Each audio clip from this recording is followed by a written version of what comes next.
प्यारे छात्रों, पिछले क्लास में हमने देखा था रासायनिक अभिक्रियाएं व समीकरण। अभी आपका क्लास 10th का ये दूसरा लेसन है, अध्याय 2, अम्ल, क्षार और लवण, एसिड, बेस एंड साल्ट। आइए देखते हैं क्या क्या चीज़ें हैं आपके इस दूसरे लेसन में। पहला टॉपिक आता है आपका एसिड। एसिड क्या होता है, थोड़ा सा कलर चेंज कर लेता हूँ। एसिड ये स्वाद में खट्टे होते हैं। ये नीले लिटमस को लाल कर दें। नीला लिटमस एक पेपर होता है जो सूचक का काम करता है, जिनसे हम एसिड और बेस को पहचानने का काम करते हैं। तीसरा है, ये जली विलयन में H+ आयन देते हैं, हाइड्रोजन आयन देते हैं। चौथा गुण क्या है एसिड का? एसिड शब्द जो है कि लैटिन भाषा से लिए गया। हम देखते हैं कि ज़्यादातर शब्द साइंस में लैटिन शब्द से लिए गए हैं, जिसका यहाँ एसिड का मतलब क्या है? खट्टा। ठीक है।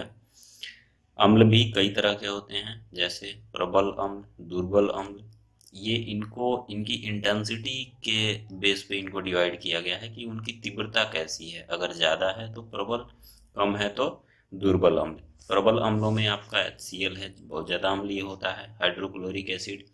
फिर आपका दूसरा H2SO4 sulphuric acid, HNO3 nitric acid. ये सभी क्या हैं?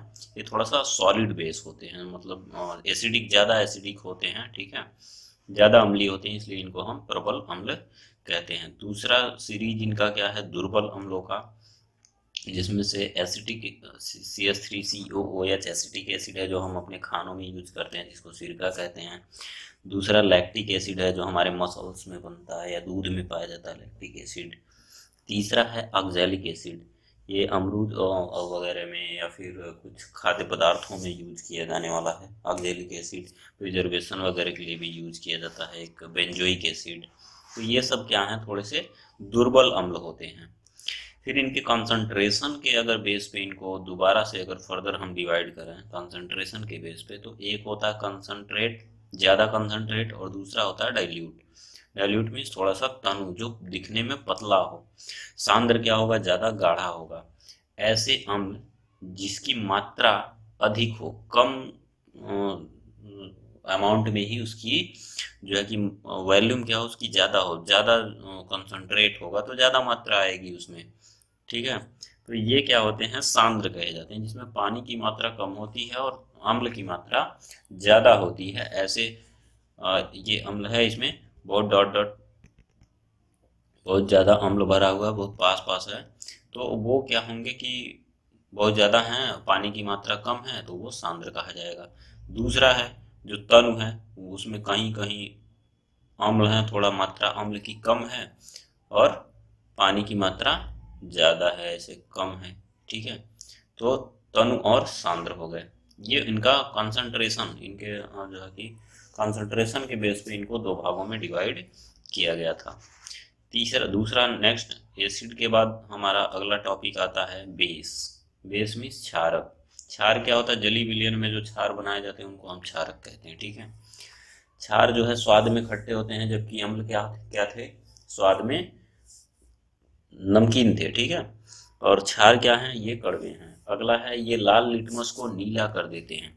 वो नीले लिटमस को लाल कर देते हैं और ये लाल लिटमस पेपर को नीला कर देते हैं। ठीक है, ये जली विलयन में हाइड्रोक्साइड आयन देते हैं, और अम्ल क्या करते थे? हाइड्रोजन+ आयन देते थे। ठीक है, प्रबल क्षारकों में क्या क्या है? NaOH प्रबल क्षारक है। KOH, NaOH I mean sodium hydroxide, KOH potassium hydroxide, और CaOH कैल्शियम हाइड्रोक्साइड। ये सभी क्या हैं? प्रबल क्षारक की कैटेगरी में आते हैं। अगला क्या है? दुर्बल क्षारक। दुर्बल क्षारक कौन कौन से हैं? NH4OH अमोनियम हाइड्रोक्साइड, ये क्या है? एक दुर्बल क्षारक होता है। क्षार क्या है? ऐसे क्षारक जो जल में घुलनशील हो या जली विलयन बनाते हो, इनको हम क्षार कहते हैं। ठीक है, NaOH, KOH, MgOH ये सभी क्या हैं? क्षार हैं, जो जल के साथ आराम से घुल जाते हैं। ठीक है, अम्ल और क्षार, जब इन दोनों को मिला दिया जाता है, आई मीन एसिड और बेस, अम्ल और क्षार को जब मिलाते हैं, तो लवण बनता है, लवण जिसको हम साल्ट कहते हैं। अम्ल और क्षार को मिलाने पे क्या बनता है? लवण, जिसे हम अम्ल और क्षार को मिलाएंगे लवण बनेगा, ठीक है, जिसको साल्ट कहेंगे। साल्ट में आपका उदाहरण है NaCl, जो हमारे घरों में यूज किया जाता है, sodium chloride, KCl potassium chloride, ये साधारण नमक है NaCl जो भोजन में यूज करते हैं। अब इन्हीं अम्ल और क्षार को पहचानने के लिए कुछ ऐसे सूचक होते हैं जो ये बताते हैं कि ये अम्ल है, अम्लीय है या क्षारीय है, अम्ल है या क्षार है। इसको सूचित करने के लिए हम सूचकों का यूज करते हैं। सूचक प्राकृतिक भी हो सकते हैं, सिंथेटिक भी हो सकते हैं, मैनमेड भी हो सकते हैं, केमिकली जो फॉर्म किए जाते हैं। सूचक किसी दिए गए विलयन में अम्ल या क्षार की उपस्थिति बताते हैं। इनका रंग या गंध अम्लीय या क्षार माध्यम में बदल जाता है। प्राकृतिक सूचक में आपका हल्दी है, या ये कुछ फूलों के रस वगैरह थे, वो सब क्या है, वो जो है कि प्राकृतिक सूचक हैं। और ये फिनापथलीन की गोलियां हो गई या फिर लिटमस पेपर वगैरह हो गए, ये सब तो बनाए गए हैं। अगले टॉपिक पे आते हैं, सूचक के प्रकार। देखिए यहाँ 3 तरह के सूचक आपको बताए गए हैं। एक प्राकृतिक सूचक, दूसरा कृत्रिम, और तीसरा गंधीय, जो गंध की वजह से आते हैं। तो ये भी है एक प्राकृतिक सूचक का ही प्रकार है, लेकिन ये इसमें गंध के द्वारा पहचाना जाएगा। प्राकृतिक सूचक में क्या है, ये पौधे में पाए जाते हैं। लिटमस, लाल पत्ता गोभी, हाइड्रेजिया पौधे का फूल, और हल्दी, ये सब क्या हैं? प्राकृतिक सूचक के प्रकार हैं। दूसरा कृत्रिम सूचक में हम रासायनिक पदार्थों का यूज करते हैं। मेथिल, ऑरेंज और फिनाफथलीन, ये सभी क्या हैं? कृत्रिम सूचक की कैटेगरी में आ गए। गंधीय सूचक में देखिए प्याज और लौंग का तेल, ये सब क्या है? गंधीय सूचक हैं। इनका गंध बदल जाएगा, अम्ल के साथ कुछ और गंध देंगे या क्षार के साथ इनका गंध कुछ और होगा। तो इस तरह से हम इनको पहचानते हैं। यहाँ एक चार्ट पेपर दिया गया है, इसका आप स्क्रीनशॉट ले सकते हैं, ठीक है। आप इसको बाद में बैठ के एक बार रिवाइज कर लीजिएगा। देखिए लिटमस पेपर क्या करता है, सॉरी, अम्ल के साथ ये लाल हो जाता है, और ये जो है कि क्षार के साथ नीला हो जाएगा। लाल पत्ता गोभी का रस अगर हम अम्ल में डालते हैं तो लाल हो जाएगा, लेकिन वही क्षार के साथ डालेंगे तो हरा हो जाता है। हल्दी अगर अम्ल के साथ है तो कोई बदलाव नहीं होता, लेकिन क्षार के साथ यह लाल हो जाता है। आप किसी कपड़े पे अगर आपके खाने वाली सब्जी का कोई दाग वाग लगा हो, आप अगर उसे डिटर्जेंट के साथ डालते हैं तो वो बिल्कुल रेड कलर का हो जाता है, ठीक है। हाइड्रेजिया के फूल का रस जो है वो अम्ल के साथ नीला व्यवहार करता है, नीला रंग देता है, और बेस के साथ गुलाबी रंग देगा। फिनाफथलीन अम्ल के साथ रंगहीन होता है, लेकिन क्षार के साथ गुलाबी हो जाता है। मेथिल ऑरेंज अम्ल के साथ लाल होगा और क्षार के साथ पीला पीला हो जाएगा। प्याज के रस को अगर अम्ल के साथ मिलाते हैं तो तीक्ष्ण गंध आती है, लेकिन वहीं क्षार के साथ मिलाएंगे तो किसी तरह का कोई गंध नहीं आता। वैनिला समान गंध रहती है, कोई परिवर्तन नहीं होता अम्ल के साथ, लेकिन क्षार के साथ भी ये कोई गंध नहीं दे पाता है, ठीक है। अगला लौंग का तेल है। लौंग के तेल में भी कुछ ऐसा खास गंधीय सूचक नहीं मिलता है, गंध समान रहती है, और क्षार के साथ तो कोई ये गंध ही नहीं देता। मतलब गंध नहीं दे रहा तो वो क्षार है, अगर गंध बनी हुई है तो आप पहचान सकते हैं कि वो अम्ल है, ठीक है। अम्ल व क्षारकों के कुछ रासायनिक गुण, ये इंपॉर्टेंट है, आपने इससे परीक्षा में ज्यादातर क्वेश्चन पूछे जाते हैं, रिएक्शंस वगैरह पूछ लिए जाते हैं। अम्ल व क्षारों के रासायनिक गुणों से क्या गुण होते हैं अम्ल के? जब अम्ल किसी धातु के साथ अभिक्रिया करता है, अम्ल किसी धातु के साथ अभिक्रिया करता है तो लवण और हाइड्रोजन गैस निकालता है। क्या करता है? धातु की अभिक्रिया जब किसी अम्ल से करवाई जाएगी, कोई भी धातु हो, जैसे जिंक हो गया, मैग्नीशियम हो गया, सोडियम हो गया, या इस तरह की इस सीरीज की जो भी धातुएं हैं, अगर उनको हम अम्ल के साथ अभिक्रिया करवाते हैं, जैसे यहाँ Zn एक धातु है, HCl एक लवण है, सॉरी अम्ल है, HCl हाइड्रोक्लोरिक, इससे हमने क्या करवाया? रिएक्शन करवाया, तो हमें मिलता है एक लवण ZnCl2 जिंक क्लोराइड, और गैस रिलीज होती है कौन सी? Hydrogen gas.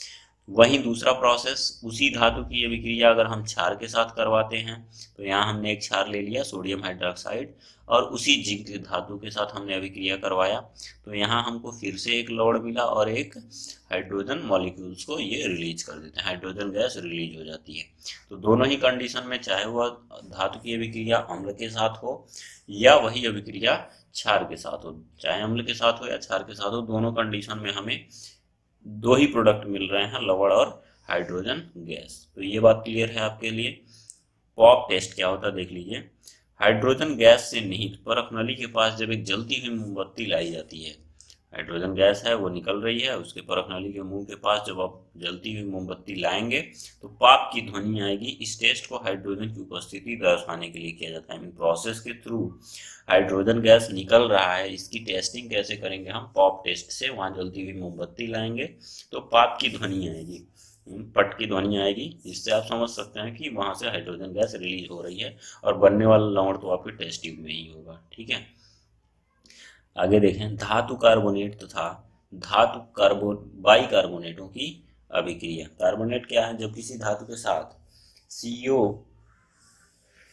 CO2 की अभिक्रिया करवाएं तो कार्बोनेट बना लेता है। ठीक है, जैसे सोडियम और कार्बन डाइऑक्साइड की अभिक्रिया करवाएंगे तो वो धातु कार्बोनेट बना लेगा। यहाँ देखेंगे हम सोडियम कार्बोनेट पड़ा हुआ है जो एक धातु कार्बोनेट है। इसकी अम्ल से अभिक्रिया करवाने पे तीन प्रोडक्ट हमें मिलते हैं मैक्स। तीन प्रोडक्ट क्या? एक तो साल्ट बनना ही बनना है, जहां अम्ल ने किसी के साथ अभिक्रिया किया तो साल्ट बनाएगा। क्योंकि बाइकार्बोनेट है तो क्षारीय प्रवृत्ति होती है इसके अंदर, तो एक लवण बन जाएगा और दूसरा जल रिलीज होगा।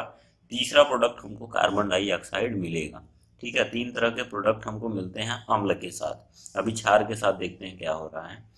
अम्ल के साथ हमने एक धातु कार्बोनेट को रखा, हमको सोडियम क्लोराइड एक लवण मिल गया, CO2 गैस मिल गई और H2O पानी हमको मिल गया। देखिए यहाँ L लिखा हुआ जो इसके लिक्विड स्टेट को शो करता है। यहाँ स्टेट को शो करने के लिए हम लिक्विड, सॉलिड, एक्वस मीन्स पानी के साथ जो विलयन होता है उसको हम एक्वस फॉर्म कहते हैं। ठीक है, एक्वस स्टेट कहते हैं।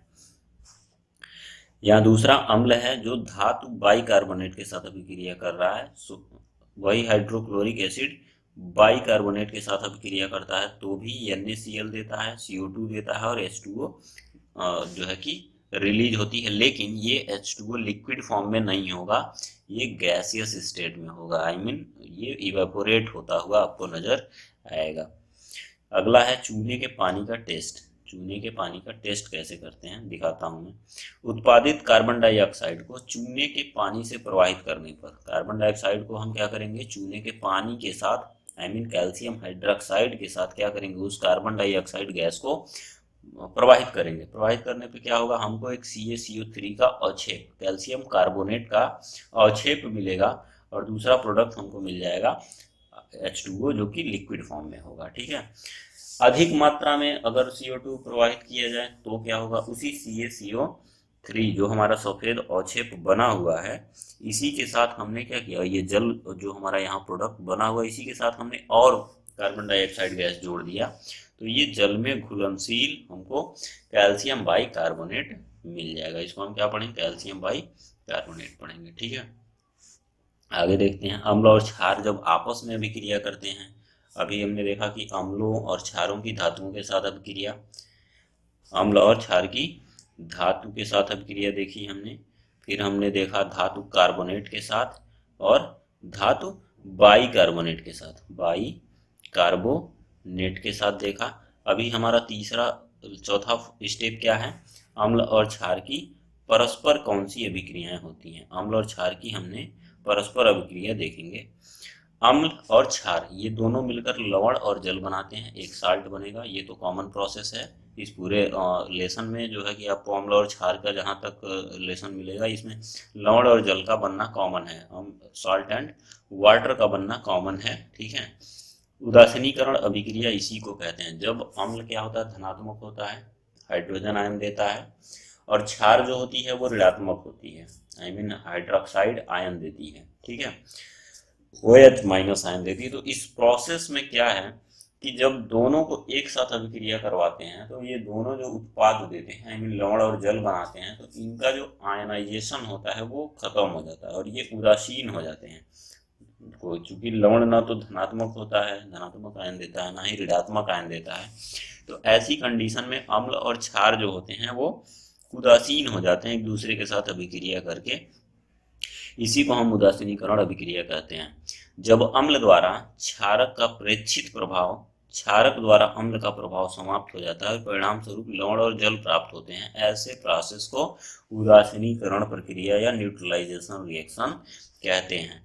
ठीक है, उदाहरण में NaOH है, सोडियम हाइड्रोक्साइड ले लिया और HCl एक साल्ट ले लिया, NaCl, और वाटर का प्रोडक्शन करते हैं।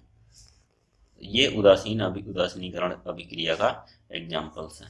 अगला है अम्लों के साथ धात्विक ऑक्साइडों की अभिक्रिया। जो धातु के ऑक्साइड होते हैं उनका अम्ल के साथ अभिक्रिया करने पे क्या मिलता है। यहाँ हमने ले लिया कॉपर ऑक्साइड। कॉपर एक धातु है जिसका हमने ऑक्साइड बना लिया। जब भी किसी धातु के साथ ऑक्सीजन जुड़ती है तो धातु का ऑक्साइड बन जाता है, धातु का ऑक्साइड बन जाता है। जैसे कॉपर है, ऑक्सीजन से हमने रिएक्शन कराया तो कॉपर ऑक्साइड मिल गया। इसको हमने रिएक्ट करवा दिया एक एसिड के साथ, अम्ल के साथ, जो कि हाइड्रोक्लोरिक एसिड है, जो एक प्रबल अम्ल है। ये प्रबल अम्ल से अभिक्रिया करके क्या बनाएगा, लवण और जल बनाएगा, जो कि एक कॉमन प्रोसेस है, आपको कई बार बता चुका मैं। तो कॉपर क्लोराइड और H2O बनेगा। कॉपर क्लोराइड के बनने में विलयन का रंग जो है कि क्या हो जाता है, नीला हो जाता है। विलयन का रंग नीला हो जाता है, ध्यान रखिएगा। कॉपर क्लोराइड जब हाइड्रोक्लोरिक एसिड के साथ अभिक्रिया करता है तो विलयन का रंग नीला हो जाता है और कॉपर क्लोराइड लवण बनेगा और आपको जल मिलेगा, जो कि दो आपके उत्पाद बनेंगे। अभिक्रिया में भाग लेने वाले अभिकारक होते हैं और अभिक्रिया में बनने वाला नया पदार्थ क्या कहलाता है, उत्पाद कहलाता है। ये सब कुछ हमने रासायनिक अभिक्रिया वाले समीकरण वाले चैप्टर में पढ़ा था।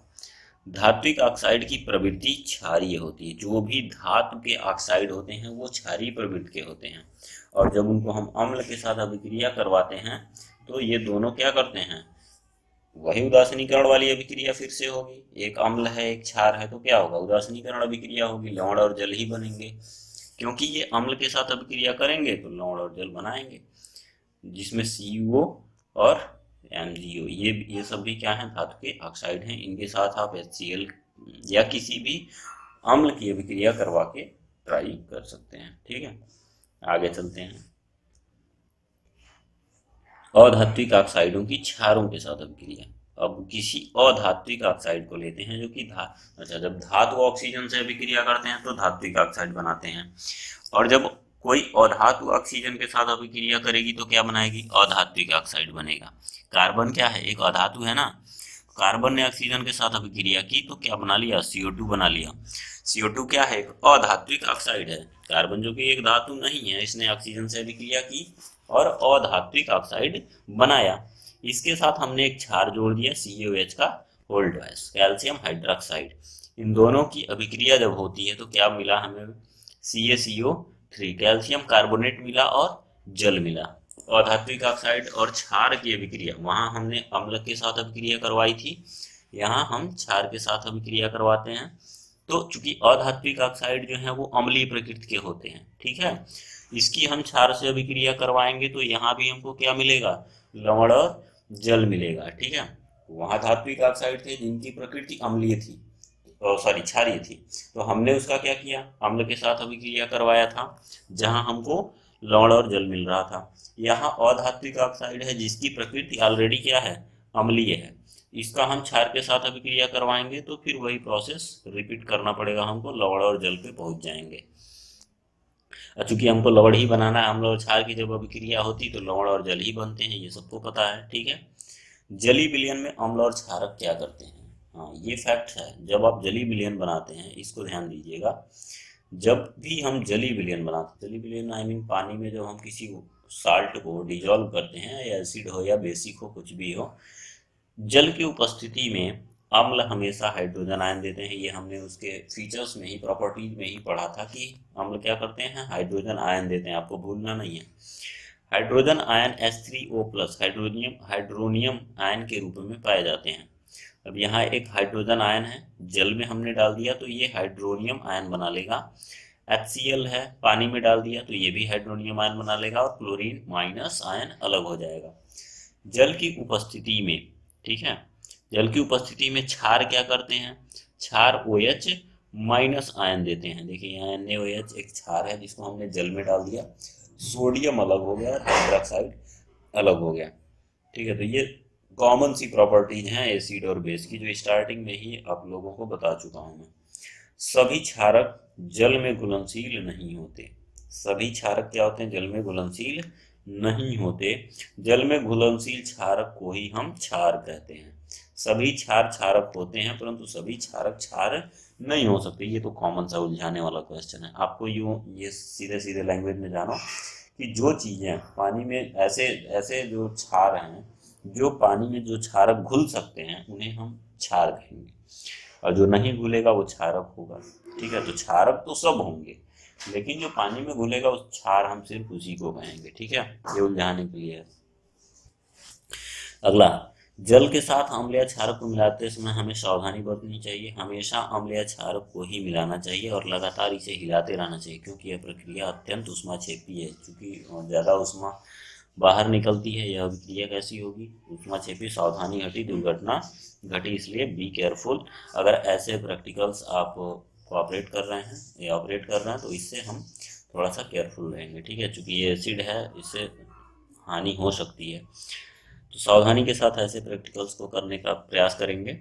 अगला स्टेप क्या है? सांद्र अम्ल में जब भी जल मिला, सांद्र अम्ल मीन्स कंसंट्रेट HCl, बहुत खतरनाक होगा ये, मिलाने पर उत्पन्न हुई ऊष्मा के कारण मिश्रण अपस्फटित होकर बाहर आ सकता है। मतलब बहुत तेजी के साथ रिएक्शन होगा और वो बाहर आ सकता है तथा आप जल भी सकते हैं। इसलिए स्थानीय ताप के कारण कांच का पात्र टूट भी सकता है, इसलिए इसको धीरे धीरे से प्रोसेस करना चाहिए। जल को अम्ल में डालने से क्या होगा? जल को हम अम्ल में डालें तो क्या होगा? मिश्रित अपस्फटित होकर बाहर आ सकता है, स्थानीय ताप बढ़ेगा, कांच टूट सकता है, इसलिए एसिड के साथ खेलना नहीं है। ठीक है, हाँ आगे चलिए। ये चार्ट देखिएगा, अम्ल की अभिक्रिया, या इसका स्क्रीनशॉट आप ले सकते हैं। बहुत ही अच्छा डिजाइन किया गया है इसको एक ही जगह पे। अम्ल की अभिक्रियाएं क्या क्या है देखिएगा। जब कोई अम्ल धातु के साथ अभिक्रिया करता है, लवण और हाइड्रोजन आयन देता है। जब कोई अम्ल क्या करता है, धात्विक ऑक्साइड के साथ अभिक्रिया करता है तो लवण और जल देता है। जब कोई अम्ल क्षार के साथ अभिक्रिया करता है तो लवण और जल देता है। जब कोई अम्ल धातु कार्बोनेट के साथ अभिक्रिया करता है तो ये क्या देता है? लवण CO2 और जल, लवण CO2 और जल देता है। ठीक है, अगला आपका, जब कोई अम्ल किसी धातु बाइकार्बोनेट के साथ अभिक्रिया करेगा तो लवण बनेगा, कार्बन डाइऑक्साइड बनेगा और जल बनेगा। ठीक है, तो ये एक जगह पे अच्छे से आपको डिजाइन करके दे दिया गया है, इसको आप स्क्रीनशॉट लेके अपनी नोटबुक में लिख सकते हैं। ठीक है, दूसरी क्षार की अभिक्रियाएं, सेम प्रोसेस, वो अम्ल के लिए था और ये क्षार के लिए है। लवण तथा हाइड्रोजन जब अभिक्रिया किससे होगी? धातु के साथ। क्षार की किसी धातु के साथ अभिक्रिया होगी, लवण और हाइड्रोजन गैस बनेगा। अगर यही क्षारक की अभिक्रियाएं किसी अधात्विक ऑक्साइड से हुई तो लवण और जल बनेगा। जब अम्ल के साथ होंगी तो भी लवण और जल बनेगा। धातु कार्बोनेट के साथ कोई अभिक्रिया ये करता ही नहीं है क्षारक। ठीक है, और धातु बाइकार्बोनेट के साथ भी इसकी कोई अभिक्रियाएं नहीं होती, तो यहाँ तो काम ही खत्म है। अम्ल और क्षारकों में समानताएं क्या हैं? एसिड और बेस में क्या सिमिलैरिटीज हैं? सिमिलैरिटीज क्या है? सभी अम्ल हाइड्रोजन आयन उत्पन्न करेंगे और सभी क्षारक OH माइनस आयन देंगे। जब कोई अम्ल या क्षारक जल में मिलाया जाता है तो वो तनु हो जाता है। जल में मिलाने पर आयन की सांद्रता हाइड्रोनियम आयन और हाइड्रोक्साइड आयन में प्रति इकाई आयतन की कमी हो जाती है। ज़्यादा पानी डाल देंगे तो तनु हो जाएगा, तो हाइड्रोनियम आयन जो होंगे वो प्रति इकाई आयतन में कम हो जाएंगे, आई मीन तनु हो जाएगा। ठीक है, अम्ल तथा क्षार की प्रबलता क्या होती है? ज़्यादा हाइड्रोनियम आयन है, ज़्यादा हाइड्रोजन आयन या OH आयन है तो वो ज़्यादा तनु कहलाएगा और ज़्यादा प्रबल भी होगा। ठीक है, किसी अम्ल या क्षारक की प्रबलता पर हम एक सार्वभौमिक सूचक द्वारा ज्ञात कर सकते हैं। pH वैल्यू भी निकाली जाती है जो 0 से 1 से 14 तक की होती है। जिसकी प्रबलता 7 से कम है वो ज़्यादा अम्लीय होगा, अगर 7 से ज़्यादा है तो क्षारीय होगा, अगर 7 है तो वो उदासीन होगा। जैसे आसूत जल क्या होता है? उदासीन होता है। तो ऐसे कंडीशन में pH स्केल का सहारा लेते हैं हम। pH स्केल में अगर वो pH 7 है तो क्या होगा, उदासीन होगा, मैं बोल चुका हूँ आपको। अगर 7 से कम है तो वो अम्लीय होगा। अब 7 से कम अगर 6 है तो थोड़ा अम्लीय होगा, 5 हो गया तो थोड़ा और ज़्यादा अम्लीय हो गया, 4 3 2, अब 2 पे है तो बहुत ज़्यादा अम्लीय हो गया, 1 है उससे भी ज़्यादा अम्लीय हो गया। तो जितना 7 से नीचे आएंगे अम्लीयता बढ़ती जाएगी, 7 से जितना ऊपर जाएंगे 14 तक, वहाँ क्षारीयता बढ़ती जाएगी। पीएच में पी है पुषांश, जो एक जर्मन शब्द से लिया गया। पुषांश क्या है, जर्मन शब्द है जिसका अर्थ होता है शक्ति। ठीक है, यह स्केल 0 से 14 तक का होता है। 0 से 14 तक के लिए यहाँ प्रबल अम्ल, दुर्बल अम्ल, और ये स्केल इस तरह से इसकी डिजाइन की गई है। ठीक है, वो 7 to 14 के बीच का होता है, 7 से कम ज़्यादा और 7 पे उदासीन। ठीक है, इसमें कुछ और ख़ास चीज़ें हैं नहीं। हाँ, हमारी लाइफ में, डेली लाइफ में जो पीएच की वैल्यू है, कहाँ कहाँ पीएच वैल्यू की डिमांड है, कहाँ दिक्कत होती है पीएच वैल्यूज से, वो देखिएगा। पौधे एवं पशु पीएच के प्रति संवेदनशील होते हैं। हमारी बॉडी में भी पीएच वैल्यू का बहुत ज़्यादा इंपॉर्टेंस है। हमारा शरीर 7 to 7.8 पीएच परास के बीच कार्य करता है। अगर पीएच वैल्यू कम ज़्यादा हुई, अम्लीयता बढ़ गई तो उल्टियाँ होने लगेंगी। पेट की अम्लीयता बढ़ गई तो पित्त चढ़ जाएगा। वर्षा के जल की पीएच वैल्यू 5.6 से कम हो जाती है तो उसे हम अम्लीय वर्षा कहते हैं। ताजमहल पूरा खराब हो गया अम्लीय वर्षा से। मिट्टी का पीएच कितना होना चाहिए, हमारे बॉडी का पीएच आपने देख लिया, अभी मिट्टी का पीएच जो फसलों के लिए है। अच्छी उपज के लिए पौधों को एक विशिष्ट पीएच परास की आवश्यकता होती है। यदि किसी स्थान की मिट्टी का पीएच कम या अधिक हो जाए तो उसे आवश्यकता अनुसार अम्लीय या क्षारीय पदार्थ मिलाकर उसको बैलेंस करना होगा, वरना फसलों का उत्पादन प्रभावित होगा। हमारे पाचन तंत्र का पीएच, हमारा उदर हाइड्रोक्लोरिक एसिड होता है हमारे उदर में, जो भोजन को पचाने में सहायक होता है। अपच की स्थिति में उदर अधिक मात्रा में अम्ल उत्पन्न करता ताकि भोजन को अच्छे से पचाया जा सके, लेकिन उस समय हमारे उदर में दर्द व जलन का अनुभव होता है। इस दर्द से मुक्त होने के लिए एंटासिड या मिल्क ऑफ मैग्नीशिया, यहाँ दिया होगा मिल्क ऑफ मैग्नीशिया लेते हैं, या रेंटिडीन हाइड्रोक्साइड रेंटिडीन साल्ट आती है वो लेते हैं, या नींबू लेते हैं, नींबू, लेमन। लेमन भी क्या करता है, ये एसिड होता है जो इस एसिडिक मीडियम को बैलेंस करने में काम आता है। कम हो गया, नींबू खा लीजिए, भोजन अच्छे से पचेगा।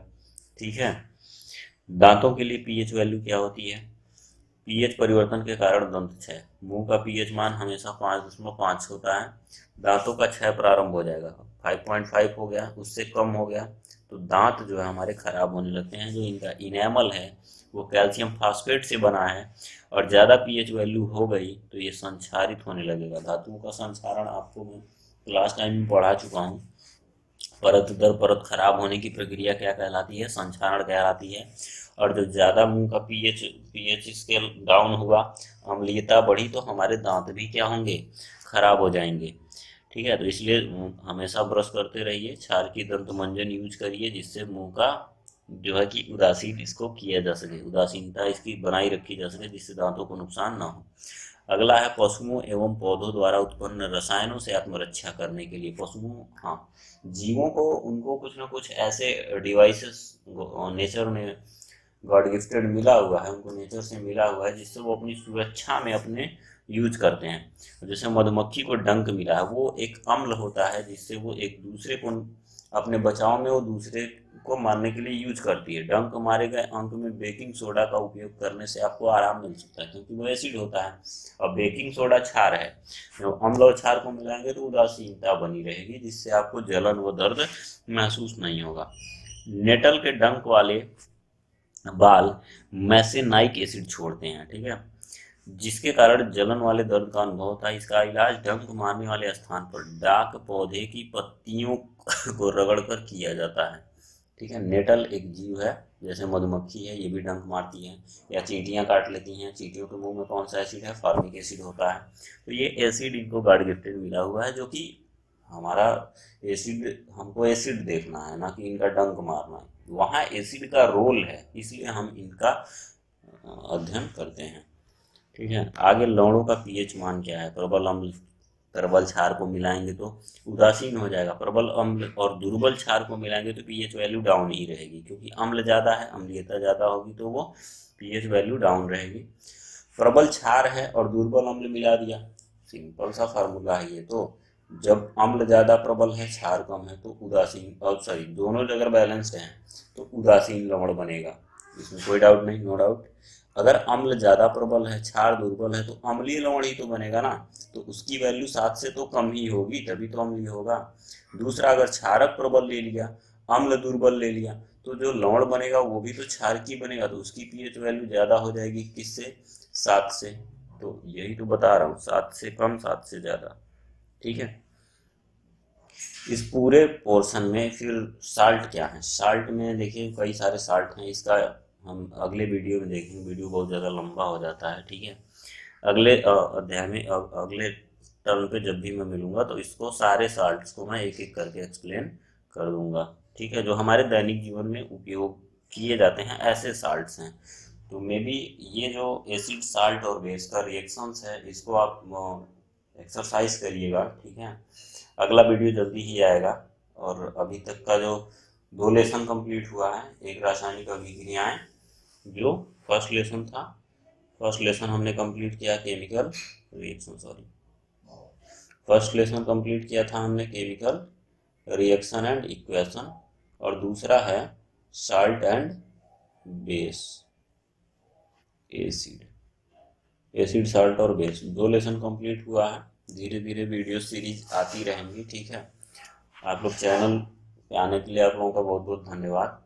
और ऐसे ही आप अपनी जानकारी को बढ़ाते रहिए, देखिए बोर्ड एग्जाम्स भी करीब आ चुके हैं, तो आपको यहाँ सॉल्व सीरीज वगैरह भी मिलेंगी धीरे धीरे, ठीक है। मैं कोशिश करूँगा डालने के लिए, जो यूपी बोर्ड्स के मॉडल पेपर्स हैं वो अवेलेबल हो जाएंगे, प्रयास जारी है।